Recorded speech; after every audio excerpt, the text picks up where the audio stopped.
परमाराध्य परम वंदनीय सदगुरुदेव, पूजनीय संत जन एवं सदगुरु कबीर साहिब रचित बीजक ग्रंथ के उपदेश सुन रहे धर्म प्रेमी सज्जनों, माता एवं बहनों, आप निरंतर सदगुरु कबीर साहब के मूल ग्रंथ बीजक का उपदेश सुनते आ रहे हैं और आज आप लोगों के समक्ष रामायणी 51 का संक्षिप्त विवेचन प्रस्तुत कर रहा हूं। इस रामायणी में सदगुरुदेव मुख्य रूप से 4 बातों पर अपना उपदेश दिया है। सर्वप्रथम कि मनुष्य को रहनी और गहनी अपने जीवन में उतारना चाहिए।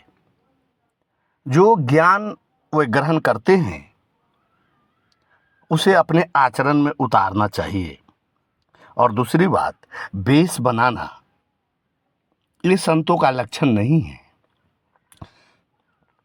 संतों का परम लक्षण है कि बाहर और भीतर से एक जैसा हो, बेस कुछ बना लिए, स्वांग कुछ रख लिए और उनकी प्रवृत्ति दूसरे ढंग की है तो सदगुरु कबीर साहब उसका विरोध करते हैं। और परमात्मा के नाम का बहुत ही सुंदर व्याख्या इस रामायणी में सदगुरुदेव कर रहे हैं। तो पहले आइए इस रामायणी के पद को सुनते हैं। कहते हैं कि जाकर नाम अकहुआ रे भाई, ताकर काह रामायणी गाई। कहे कि एक तात्पर्य है ऐसा, जस पंथी बोहित जढ़ी वैसा। है किछु रहनी गहनी की बाता, बैठा रहे चला फुनी जाता। रहे बदन नहीं स्वान सुभाऊ, मन अस्थिर नहीं बोले काऊ। तन रति मन जात है, मन राता तन जाए। तन मन एके होए रहे, तब हंस कबीर कहा है। सदगुरु कबीर देव इस रामायणी में उपदेश देते हुए कहते हैं कि जाकर नाम अकहुआ रे भाई, ताकर काह रामायणी गाई। कि जिस प्रभु का, जिस परमात्मा का नाम अकहुआ है, अर्थात कि वो जिसे कहा नहीं जा सके, उसका क्या रामायणी गाते हो, क्या कीर्तन करते हो, क्या भजन करते हो, क्या गीत गाते हो। और जब पूछा जाता है कि परमात्मा का नाम क्या है तो कहते हो कि अक है, अकथनीय है, वह सर्वातीत है, असीमित है, अनादि है, सर्वशक्तिमान है, लेकिन उसे नाम के द्वारा व्यक्त नहीं किया जा सकता। तब कबीर साहब देहाती भाषा अकहुआ कहकर व्यंग करते हुए कहते हैं कि जिसका नाम ही अकहुआ है, तो रात दिन बड़े बड़े साउंड बॉक्स लगाकर हल्ला किसका करते हो, किस नाम को करते हो। जब अकहुआ है, कहने वाला है ही नहीं, तो हल्ला क्या करते हो। इसका मतलब तो वैसे हुआ जैसे नाव में लोग बैठे और बिना चले उस पार चल जाए, या नाव कहे और उस पार चल जाए, नाव में चढ़े नहीं। कहते हैं कि हाय किछु रहनी गहनी की बाता, बैठा रहे चला फुनी जाता। रहे बदन नहीं स्वान सुभाऊ, मन अस्थिर नहीं बोले काऊ।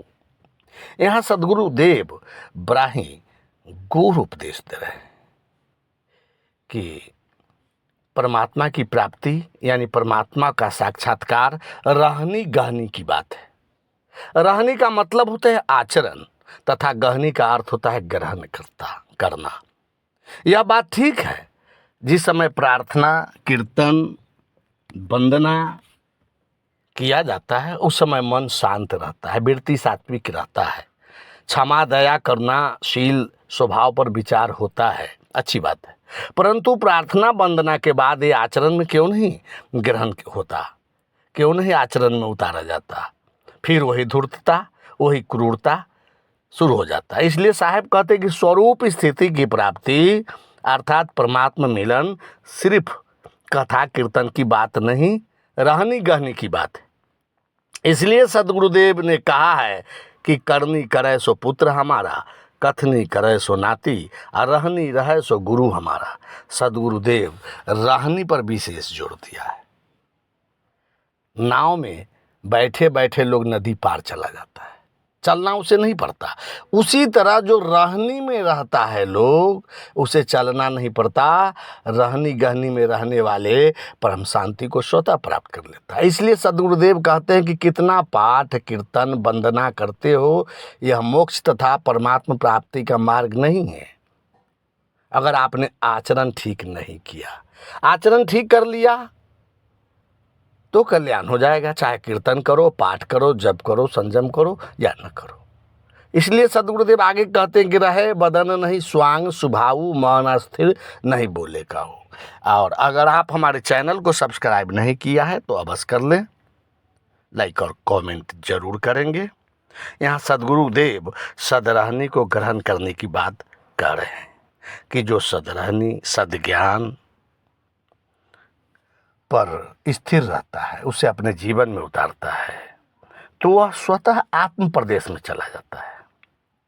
यहाँ कुत्ते के अभक्ष भक्षण तुल पाप पुष्टा दोष दुर्गुण को सेवन का स्वभाव नहीं रहता। वह किसी चंचल से मन से नहीं बोलता।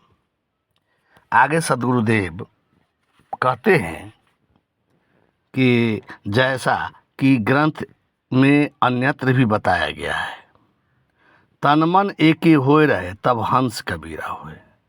जिसके तन मन एके हो जाता है वह हंस हो जाता है।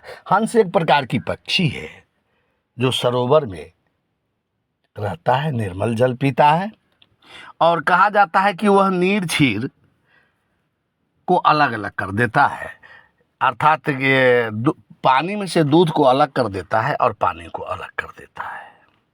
वैसे ही ये एकाग्रता की बात है। जिस साधक के शरीर और मन बस में हो जाता है वह हंस कहलाता है। बीजक में हंस का प्रयोग सद्गुरुदेव अनेकों जगह बार बार किए हैं, और ये हंस का प्रयोग करने का अर्थ होता है निर्क्षीर विवेक, जड़ चेतन, सत्य असत्य, खाद्य अखाद्य का परख करना। स्वच्छ तन मन वाला ही तो पारखी होता है। इसलिए सद्गुरुदेव कहते हैं कि जीव हंस की रहनी प्राप्त कर लेता है जब वह उसका बाहरी वेशभूषा तन और मन एक हो जाए, तो वह हंस की स्वरूप वाला हो जाता है।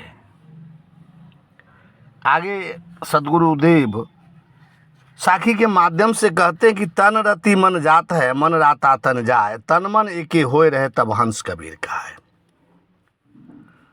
जहाँ शरीर जाता है, तन जाता है, वहीं मन जाता है, और जहाँ मन जाता है वहाँ तन जाता है, शरीर जाता है।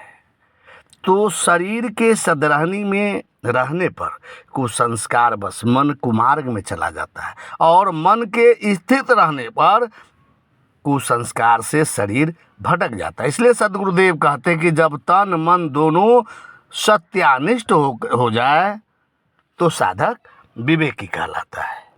शाह बंदगी, शाह बंदगी, शाह बंदगी।